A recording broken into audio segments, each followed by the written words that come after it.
Les métiers en informatique et en data sont de plus en plus populaires. En plus, il y a de plus en plus d'offres d'emploi, ce sont des métiers qui recrutent énormément. Et ça serait bête que tu passes à côté d'une offre d'emploi parce que tu sais pas coder ou parce que juste tu as peur de coder. Faut savoir que il y a 0,5% des êtres humains qui savent coder. Et apprendre à coder, c'est vraiment un langage.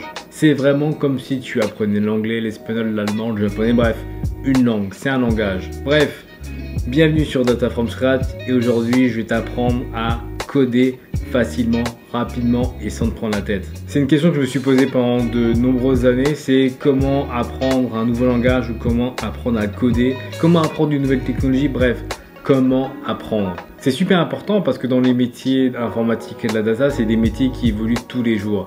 Et si tu n'es pas capable d'apprendre, tu vas être dépassé en moins de 2 ans. Et dans cette vidéo, on va justement voir comment ne pas te faire dépasser en moins de 2 ans. Et reste à la fin, je vais te donner des bonus qui vont te permettre de pas juste apprendre à coder, mais de justement améliorer ton apprentissage. Encore plus que ce que je vais te donner dans les 4 points qu'on va voir. Mais avant toute chose, je vais te demander comme d'habitude 4 choses. La première chose, c'est de mettre un like à la vidéo. La deuxième chose, c'est de t'abonner.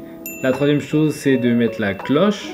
Et la quatrième chose, c'est d'aller prendre mon cadeau gratuit en description où je te parle des métiers de la data, data engineer, data scientist ou data analyst, comment le devenir. Je t'ai mis dans ce cadeau gratuit les compétences nécessaires, des projets personnels, les salaires et des exemples justement de projets personnels, le tout en description. Vas-y, va choper ça. Bref, apprendre à coder, c'est surtout un chemin. Il n'y a jamais vraiment de destination finale, c'est comme une langue. T'as beau parler français par cœur, mais tous les jours, tu peux être capable d'apprendre de nouveaux mots. Il suffit d'ouvrir juste le dictionnaire et regarder ce qui existe en termes de mots et tu verras qu'en fait, tu ne connais pas tout. Et le code et l'informatique, c'est exactement ça. Il ne faut pas tout connaître parce que c'est souvent l'erreur dans laquelle en fait, les débutants tombent. Il ne faut pas tout connaître, mais tu dois connaître certains basiques qui vont te permettre de gravir certains échelons. Donc justement, on va commencer à regarder comment gravir ces échelons. Avant toute chose, avant même de commencer par le premier point, je vais te commencer par un préambule. Si tu vas apprendre à coder, il faut aimer ça. Parce que comme je le disais, il faut de la patience. Donc, la passion et la patience vont être vraiment tes meilleurs passagers pour pouvoir tranquillement apprendre à coder avec des projets personnels. Une fois que j'ai fait ce préambule, on peut partir avec le premier point qui est pourquoi tu veux coder. Donc, tu es passionné, ok super, tu adores l'informatique, tu adores le code. Mais pourquoi tu veux le faire? Est-ce que tu veux le faire pour créer un logiciel? Est-ce que tu veux le faire pour faire de la data, donc la data science et du data engineering, donc analyser les données et les transformer? Tu veux faire de la domotique? Pourquoi pas faire de la domotique, faire de la robotique, avoir un Raspberry? Bref, tu le vois, il y a plein de raisons pour lesquelles tu peux faire un projet personnel qui vont te permettre d'apprendre à coder. Tu peux pas, même si tu aimes coder, tu peux pas coder pour coder. C'est pas viable sur le temps. Ça ne te permet pas de retenir ce que tu dois retenir. Première étape, c'est réfléchir à pourquoi tu vas apprendre, même si tu es passionné. Deuxième point, c'est une fois que tu as réfléchi à pourquoi tu veux développer, donc voilà, tu veux faire une application, et là tu dis ok, je veux la coder avec du Java ou avec du Python, avec bref. La deuxième question qu'il faut te poser, c'est choisir le bon langage. Chacun des langages en informatique a une utilité. Et des langages vont être très performants pour faire de l'analyse de données ou pour faire du machine learning, mais vont être peu performants pour faire par exemple une application sur, je sais pas, sur un iPhone. Bref, il faut que tu choisisses un langage informatique qui permette de réaliser ce projet sans trop de difficultés. Et donc par exemple, je te conseillerais Python, qui est un langage assez abordable si tu veux commencer l'informatique et faire par exemple, je sais pas, tu veux faire du machine learning, tu vas peut-être partir sur du Java pour faire une application Android. Chaque langage a un ou plusieurs applications, un ou plusieurs domaines d'application. Et donc c'est à toi de réfléchir à ce que tu veux faire pour choisir le bon langage. Donc choisis le bon langage intelligemment. Ça va te permettre de rester motivé dans ton apprentissage de ce nouveau langage. Et donc ça c'était le deuxième point. Le troisième point, c'est choisis tes bonnes ressources pour apprendre à coder. Le problème d'Internet, c'est qu'il y a trop de choix. Il y a vraiment trop de choix. Et honnêtement, c'est pas facile, même pour moi, avec mes 10 ans d'expérience, de trouver une bonne ressource qui justement te permettra de coder sans te prendre la tête. Personnellement, je te conseille Open Classroom, qui est un site qui s'appelait le site du zéro et beaucoup de gens ont appris à coder avec le site du zéro. Bref, tu as pas mal de tutoriels qui vont t'apprendre à coder et qui vont te donner les étapes par étape du rudiment du développement en informatique. Et ça, c'est important d'avoir de bonnes ressources fiables qui vont te driver et te garder motivé. Ça, c'est super important.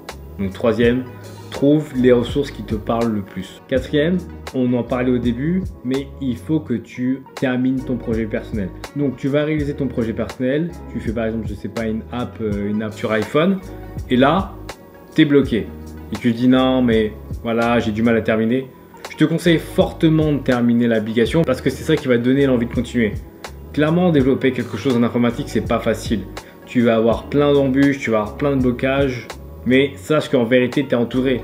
Tu as Stack Overflow, tu as Wikipédia, tu as des ressources en ligne, tu as Twitter, bref. Tu as plein de choses qui vont te permettre de comprendre ton environnement technique. Et en comprenant ton environnement technique, c'est ça qui va débloquer tes bloquants. C'est super important. Il est évident pendant que ton projet personnel, tu vas être bloqué. Ça, c'est évident. Mais maintenant, ce qui va vraiment te permettre de réussir ton projet personnel, c'est ta capacité à passer à travers les obstacles. Et donc finalement, c'est ça un bon développeur, c'est la capacité à passer à travers les obstacles. Et donc voilà, c'est finalement ces 4 points que tu dois réaliser pour comprendre du code et pour coder tout simplement. Et évidemment, ça peut paraître simple ou compliqué, mais ce qui va être capital, c'est la régularité. Le code, l'informatique, le développement d'informatique, c'est de la régularité. Il est mieux de coder tous les jours 1 à 2 heures que 10 heures tous les 2 week-ends. Clairement, tu seras plus efficace. L'idée, c'est pas de faire un truc géant, pas de faire une application géante, mais c'est juste de te faire une application qui va mettre en application tes connaissances. Donc je te parle d'application, mais ça peut être un site internet, ça peut être du machine learning, ça peut être du data engineering, bref. Il faut que tu mettes en application et que tu capitalises sur ce que tu as appris. Parce que si tu n'appliques pas ce que tu as appris, ton cerveau va l'oublier obligatoirement. Ton cerveau n'est pas là pour stocker ce qui est inutile, mais il est là pour stocker ce qui est utile. Et donc pour que ton cerveau trouve que ton code est utile et que tes connaissances en informatique soient utiles, il faut que tu codes un peu tous les jours. Ne te mets pas de pression, tous les jours 1 heure, une demi-heure, 2 heures, bref. Dégage-toi un peu de temps, c'est comme un sport, pour justement pouvoir tranquillement coder et de faire cette gymnastique, parce que c'est une gymnastique intellectuelle. C'est une vraie gymnastique intellectuelle. Cette gymnastique intellectuelle, elle va être importante. Et donc il va être important de répéter le point 3 qui est de choisir des bonnes ressources pour coder, et le point 4 qui est de mettre en application. Donc finalement, le secret de l'apprentissage efficace, c'est d'apprendre et d'appliquer. Apprendre et d'appliquer. C'est une boucle while infinie, dans le but de garder ta connaissance fraîche. Donc c'est d'apprendre, appliquer, apprendre, appliquer, apprendre, appliquer.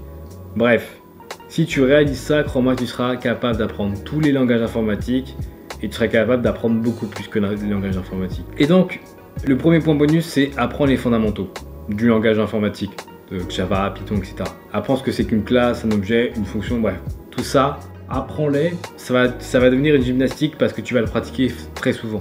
Donc ça, c'est la première astuce. La deuxième astuce pour apprendre à coder, c'est écrire du code. Donc, prends une feuille de papier, écris, teste, bref, fais des trucs, fais des dessins pour comprendre la logique de ton code et débug-le manuellement. Prends le temps de débugger manuellement ton code, surtout quand c'est ton projet personnel, t'as pas de deadline. Donc, prends le temps de découper ton code pour pouvoir l'analyser le plus finement possible. Donc ça, c'est le deuxième point bonus. Troisième point bonus, c'est pense différemment. Quand tu implémentes quelque chose, une solution, tu crées quelque chose, tu as toujours 10 000 façons de l'approcher. Ça va être à toi d'avoir la gymnastique intellectuelle pour justement approcher, réaliser ton problème de la bonne manière. Ne te mets pas de pression parce que je pense qu'il faut vraiment think outside the box. Pour faire l'informatique, c'est des métiers très créatifs, mais justement laisse-toi la possibilité de te tromper, de regarder si ça marche pas, bref.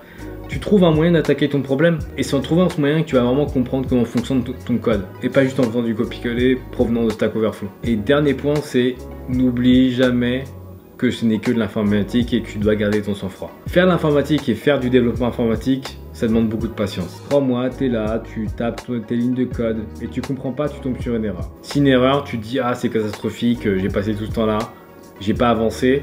Et en fait, tu te rends compte qu'avec le recul, ne serait-ce que en faisant une pause de 10 minutes, en passant une nuit de sommeil, bref, en prenant du recul, ton erreur était juste un point-virgule, ou une petite erreur de syntaxe, bref, un truc pas très important. Et donc en informatique, en développement informatique, il est important de garder son sang-froid. C'est capital parce que c'est vraiment la patience qui fait de bons développeurs. Donc, sois patient. Bref. Ça va être tout pour cette vidéo. J'espère que tu as apprécié cette vidéo. N'hésite pas à le mettre en commentaire si les conseils que je viens de donner t'ont vraiment servi et te servent tous les jours. Et donc j'espère que ça va vraiment te servir sur le long terme de connaître toutes ces petites astuces. Sur ce, c'était Willis pour Data from Scratch. Je te dis bye et à la prochaine.